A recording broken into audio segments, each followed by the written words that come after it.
E aí, pessoal, sejam bem-vindas e bem-vindos ao canal Prof. Caio Química. Eu preparei para vocês um conjunto de aulas sobre funções inorgânicas e o assunto desta aula será sobre uma breve introdução às funções inorgânicas e as características principais dos ácidos. Quer aprender mais sobre isso? Vem comigo então para a aula.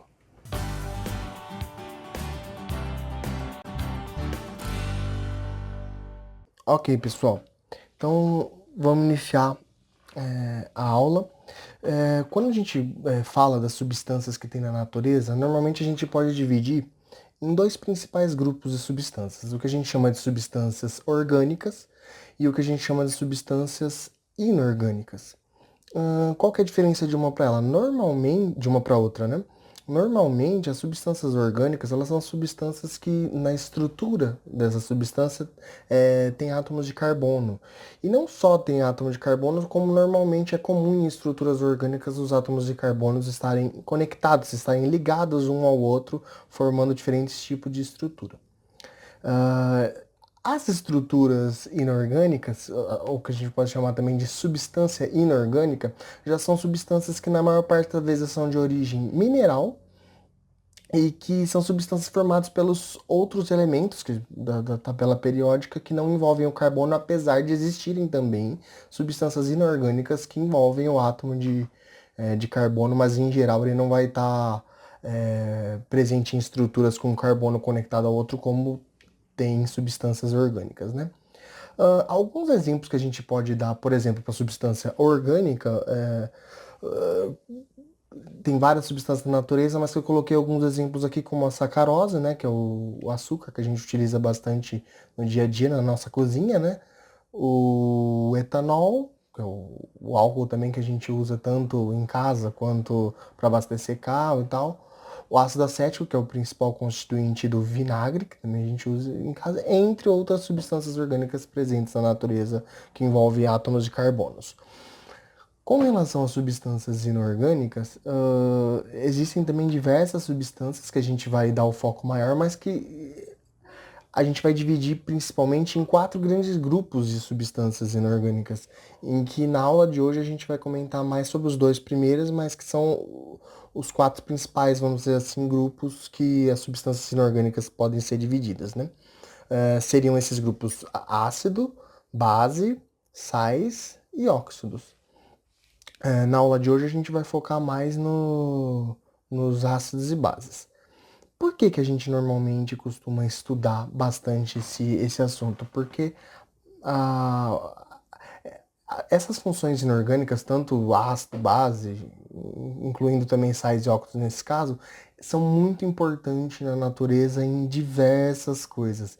Vou dar um exemplo aqui. Se a gente for falar da agricultura e você quer pensar na produtividade que você vai ter da plantação de alguma planta específica.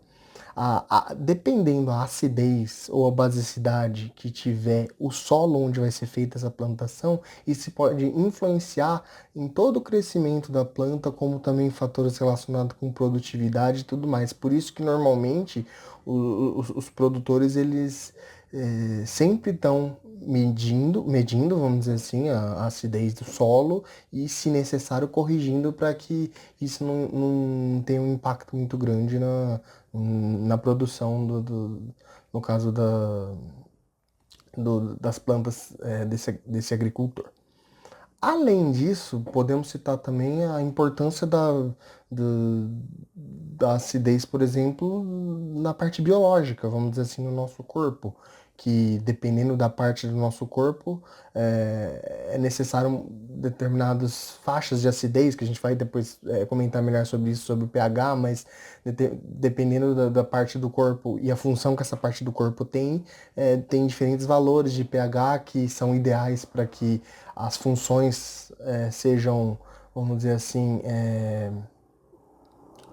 as funções sejam feitas, né, por esse órgão. Por exemplo, se a gente for falar no estômago, a gente tem a presença lá do ácido clorídrico, que deixa o pH mais ácido, que a gente vai comentar depois, mas que basicamente tem a função ali de auxiliar com esse pH base, com esse pH, desculpa, ácido, auxiliar na digestão, por exemplo, dos alimentos, né?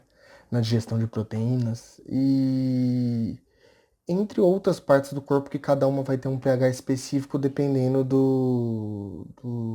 da função dessa parte. E outra coisa, o pH também influencia muito na questão de vamos dizer assim, de doenças, de fazer com que a pessoa seja mais propensa a determinadas doenças ou não, dependendo da faixa de pH que o corpo da pessoa, a região do corpo da pessoa está. Então, eu poderia dar aqui várias outras aplicações, vários outros exemplos da importância dos ácidos, das bases no cotidiano, né, na natureza, só que ia tomar aqui uma boa parte da aula, mas tenhamos em mente que é muito importante e influencia em diversos setores da sociedade, né? Então vamos iniciar comentando primeiro sobre os ácidos. Quais são as características que a gente poderia citar como características principais para a gente considerar uma substância inorgânica como um ácido?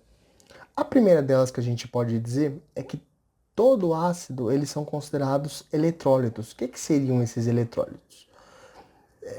Quando a gente adiciona um ácido, uma substância, né, que tem essa propriedade de ser ácida em água, por exemplo, ou seja, adiciona e ela se dissolve em água, ela tem a capacidade, o ácido, de se ionizar na água. E o fato de ele se ionizar na água faz com que ele libere íons nessa água, como o nome diz, né? Ionizar, liberar íons na água. Então o ácido tem essa capacidade de, quando dissolvido em água, liberar íons de carga positiva e íons de carga negativa, que a gente vai chamar aí de cátions e de ânions. E o fato de ele ter essa capacidade de ser um eletrólito e liberar íons em água faz com que ele aumente a condutividade, por exemplo, dessa solução. Então a gente pode considerar os ácidos como uma solução que é condutora de corrente elétrica. Então essa é a primeira propriedade que é bastante importante dos ácidos. Quando a gente vai definir o ácido de acordo com diferentes teorias, uma das teorias que é uma das mais simplistas, mas bastante utilizada para explicar o que é um ácido, é a teoria que a gente chama de teoria de Arrhenius, em homenagem ao Arrhenius, que foi o cientista que propôs essa teoria, né? O que diz essa teoria? Basicamente, ela diz que ácidos são substâncias que, quando elas são dissolvidas em água, ela libera uma espécie específica. E essa espécie a gente chama de H+, ou seja, ou também chamada de próton, né? Que seria o hidrogênio com uma carga positiva, ou seja, um cátion de hidrogênio, né? Seria essa espécie do H+. Então, por essa teoria, ela propõe que todos os ácidos, quando dissolvido em água, vai reagir com a água de alguma forma, se ionizar, e um dos íons que vão ser liberados em água vai ser o íon H+. Então, por essa teoria, todos os ácidos liberam H+ em água. Aqui, nesse slide, eu coloquei alguns exemplos de diferentes ácidos quando são dissolvidos em água, o que ocorre, né? Então, eu coloquei aqui diferentes reações, ó, como essa primeira aqui, ó. Se for colocado um composto como HBr, né, que seria um hidrogênio ligado com o bromo, em água, em geral, o que vai acontecer? Como esse HBr ele é um ácido, que vai acontecer com ele? Quando ele é dissolvido em água, ele vai, vamos dizer assim, se dissolver liberando íons em água, como se ele se quebrasse e liberasse duas espécies, sendo uma de carga positiva e a outra de carga negativa. Normalmente, por ele ser um ácido, uma das espécies que vai sempre liberar o ácido vai ser essa espécie aqui, ó, H+. Então, quando a gente fala de ácido proposto por essa teoria de Arrhenius, seria todo e qualquer composto que, quando dissolvido em água, libera como cátion, como espécie de carga positiva, o H+. E, além do H+, vai liberar também um ânion, uma espécie de carga negativa, que, em geral, vai ser o resto da estrutura que está ligado com esse hidrogênio, né? Então, o hidrogênio se separa dessa estrutura, é liberado como H+, e o resto dessa estrutura vai também ser ionizado, né, formando um ânion de carga, né, negativa. Uma outra forma da gente escrever essa reação seria a gente colocar o HBr reagindo com água, que ao invés de liberar o H+, na realidade, ele está liberando o H3O+, que dá na mesma da gente escrever que está liberando H+, ou liberando H3O+. A diferença é que essa reação aqui de cima, as reações é a mesma reação, só que a diferença é que essa reação aqui de cima é uma forma mais simplificada de mostrar que quando ele é dissolvido em água, ele vai liberar essa espécie do H+. Mas, na realidade, numa forma mais completa da gente mostrar, quem retira esse hidrogênio aqui e quebra essa ligação para fazer com que o ácido ionize, normalmente vai ser a própria água que vai interagir com esse hidrogênio aqui, e quando esse H+ ele se junta à água, ele vai formar uma espécie que a gente chama de íon hidrônio. Independente do nome, é o íon H3O+, que basicamente é o que todo ácido, quando colocado em água, ácido de Arrhenius, vai liberar esse íon H3O+. Então, a gente colocar que ele está liberando o íon H+, ou colocar que ele está liberando o íon H3 ou mais, dá na mesma. A diferença é que você falar que está liberando o íon H+ é uma forma mais simplificada, vamos dizer assim, tá? Aí aqui eu dei um outro exemplo também de o H2SO4, que é um outro tipo de ácido que quando liberado em água, vocês podem reparar que agora, ao invés de estar liberando um H+ só, conforme foi demonstrado nessa reação aqui com HBr, no caso do H2SO4, que é o ácido sulfúrico, ele está liberando dois prótons em água, mais a espécie que estava ligada aqui, ó. Essa espécie aqui do SO4 2-, que estava ligado com esses dois hidrogênios, que quando os dois hidrogênios se ionizaram, se separaram dessa estrutura do ácido sulfúrico, liberou os dois H+, e mais essa espécie SO4 2-, que é o ânion que foi liberado após a espécie se ionizar em água. Então vocês percebem a gente comparando essas duas estruturas, o HBr e o H2SO4, dependendo do tipo de ácido, a gente já pode ver que ele pode liberar em água diferentes, vamos dizer assim, quantidades de íons H+.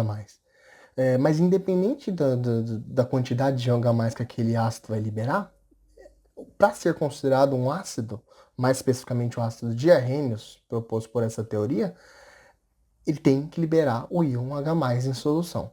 Se você observar um composto que, quando ele é ionizado em água, ou quando ele é colocado em água, ele não liberar íons H+ na solução, essa espécie não é considerada um ácido, mais especificamente ácido de Arrhenius. Ok?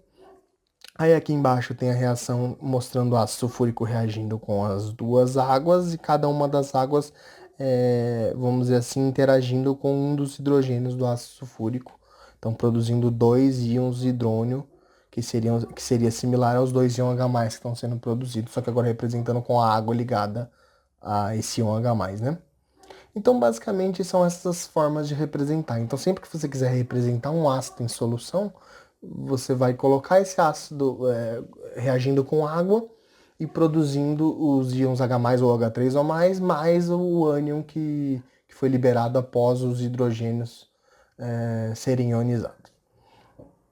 É importante também nessa reação a gente salientar que esse AQ que está aqui na reação, em todas elas, tipo, entre parênteses, ele está indicando, normalmente, sempre que tem esse subscrito entre parênteses, ele está indicando o estado físico daquela substância naquele momento, né? E quando a gente coloca AQ, a gente representa que é como se ele estivesse aquoso, ou seja, é uma substância que está em água. Por isso que é AQ de aquoso, de água, né? Então ele é uma substância que está solvatada, que está envolvida por moléculas de água para se estabilizar. Então é isso que quer dizer esse AQ que está na frente de todos esses íons aí. Beleza, até aí? Então vamos lá. Então quando a gente vai classificar os diferentes tipos de ácidos, a gente pode, vamos dizer assim, ter três principais tipos de classificação, né? Uma dessas classificações é com relação à presença ou não de oxigênio nesse ácido, né? Na estrutura desse ácido. Que aí a gente vai ver que dependendo se tem oxigênio no ácido ou se não tem, vão ser divididos em dois grupos diferentes, de quando tem oxigênio no ácido e quando não tem. Lembrando, gente, o que determina se é um ácido ou não é o fato dele liberar o íon H+. Só que quando você vai analisar a estrutura de um ácido, a gente tem que analisar todo o resto da estrutura. E se além dele ter esse hidrogênio que vai ser liberado como H+, ele tiver na estrutura o oxigênio, ele vai ter uma característica. Se ele não tiver oxigênio, ele vai ser um outro grupo que a gente vai falar sobre isso. Então essa é uma maneira de a gente classificar os diferentes ácidos. Outra maneira é com relação ao número de átomos de hidrogênio que pode sofrer essa ionização. Lembra que eu comentei com vocês no slide passado dois exemplos? Que um era do HBr, que ele liberava apenas um íon H+, é o que a gente chama de um ácido monoprótico, porque ele só libera um próton. E o exemplo que eu também dei do H2SO4, o ácido sulfúrico, que no caso do H2SO4, ele libera dois prótons, dois H+. Então é um ácido que a gente chama de ácido diprótico, porque ele libera dois prótons. Então, dependendo do número de hidrogênios que um ácido libera, também a gente pode classificar ele como ácido monoprótico, diprótico, triprótico, poliprótico. Então depende da característica da estrutura do ácido que a gente está analisando, né? E além disso, uma coisa importantíssima da gente classificar os ácidos é com relação à sua ionização. Tem ácido que quando a gente dissolve ele em água, ele vai se ionizar completamente, quase que completamente, vamos dizer assim. Que são ácidos que normalmente a gente considera como ácidos fortes. Por quê? Porque praticamente todas as moléculas, todas as estruturas daquele ácido que a gente colocar em água vai se dissociar, vai se ionizar e vai liberar lá o H+ e a espécie negativa, que é o ânion. Então, normalmente, quando a gente analisa pelo grau de ionização, os ácidos mais fortes são aqueles ácidos que, quando você coloca em água, praticamente 100% dele vai se ionizar. Só que existem também ácidos que têm um grau de ionização menor. Então, que, tipo, quando você coloca ele em água, ele vai se ionizar, só que uma parte dele só. Então, você colocou lá uma certa quantidade de moléculas lá de um ácido, só que dessas moléculas, algumas vai se ionizar, outras vai continuar da mesma forma com o hidrogênio ligado sem liberar o H+, que aí normalmente são considerados ácidos mais fracos nesse caso. Então essa é outra forma de a gente classificar os ácidos. Depois a gente vai ver que com relação a essa questão da ionização e de quanto um ácido libera esses íons H+ ou não, a gente vai classificar isso de diferentes. Não classificar, mas vamos dizer assim, fazer uma medida de quão ácido ou quão básico um ácido ou uma base é, com a medida do pH que a gente vai ver depois. Conforme eu comentei com vocês que uma das classificações era se o ácido na estrutura dele apresentava oxigênio ou não. Então a gente pode dividir em dois grandes grupos, vamos dizer assim, de ácidos. Os ácidos que não apresentam oxigênio na estrutura deles é o que a gente vai chamar de hidrácido. Então, sempre que você ouvir, é um hidrácido, é sempre que a gente tiver um ácido que o hidrogênio está ligado com alguma espécie que é mais eletronegativa que ele. Então, estou vendo aí com o conceito de eletronegatividade, para quem não se lembra isso, normalmente é tratado na parte de propriedades periódicas, quando a gente. E também na parte de ligações químicas, quando a gente vai analisar a tendência que um átomo tem de atrair elétrons para próximo dele ou não. Então, normalmente, quando um átomo tem eletronegatividade muito alta, ele tem uma tendência de atrair elétrons para ele, os elétrons da ligação covalente, ele tem essa tendência muito forte de atrair quando a eletronegatividade dele é alta. Se a eletronegatividade dele for baixa, normalmente ele não vai ter essa tendência tão forte, vamos dizer assim, tão intensa de atrair elétrons para próximo dele. Isso vai influenciar muito se ele vai liberar esse próton ou não, dependendo com quem o hidrogênio está ligado. Então, os hidrácidos, normalmente o hidrogênio vai estar ligado com uma espécie que é mais eletronegativa que ele, ou seja, que vai ter uma capacidade de, vamos dizer assim, de atrair mais os elétrons para próximo dele, por isso que o hidrogênio, quando é liberado, quando quebra essa ligação, ele é liberado como H+, perdendo o elétron que ele tinha. Só que dependendo do elemento que está ligado, ele pode, vamos dizer assim, ser um hidrácido mais forte ou mais fraco. Mas não vamos entrar ainda nesses detalhes. A única coisa que eu quero focar nesse momento aqui é dizer que os hidrácidos é quando o hidrogênio está ligado com uma espécie mais eletronegativa que ele, porém não tem oxigênio na estrutura. Quando o hidrogênio ele já está ligado numa estrutura que tem presença de oxigênio, aí a gente já vai chamar isso de oxiácido. Então, esse grupo aqui dos oxiácidos é o grupo no qual o hidrogênio normalmente vai estar ligado com o oxigênio de alguma forma. E normalmente o oxiácido é tido como um grupo diferente porque o oxigênio, ele é vamos dizer assim, ele é um dos elementos que tem a maior eletronegatividade de todas. Então, sempre que o hidrogênio estiver ligado a um oxigênio, a probabilidade de ele, vamos dizer assim, ser liberado como H+, é muito alta, porque a eletronegatividade do oxigênio é muito alta. Então, ele é como se ele tivesse uma tendência de manter os elétrons próximos dele muito maior que o do hidrogênio. Isso faz com que o hidrogênio, quando ele se ioniza, ele tem uma capacidade maior de ser liberado como H+, né, quando quebra a ligação entre hidrogênio e oxigênio. Então, esse é o outro grupo dos oxiácidos. Então, normalmente, ó, conforme vocês estão vendo aqui nessa tabelinha, né? Hidrácido não tem a presença de oxigênio, então a gente pode dar exemplos aí como o HCl, o H2S, o HBr, o HCN. E o oxiácido quando tem presença de oxigênio na estrutura do ácido, que a gente pode dar exemplos aqui como HNO3, H2SO4, H3PO4, H4SiO4, entre várias outras estruturas que podem ser dadas de exemplos aqui. Com isso, pessoal, esta aula fica por aqui. Vimos um pouquinho sobre a introdução, né, sobre funções inorgânicas e sobre as características dos ácidos. Na próxima aula vamos continuar com a nomenclatura dos ácidos. Então, até a próxima aula, pessoal. Tchau, tchau.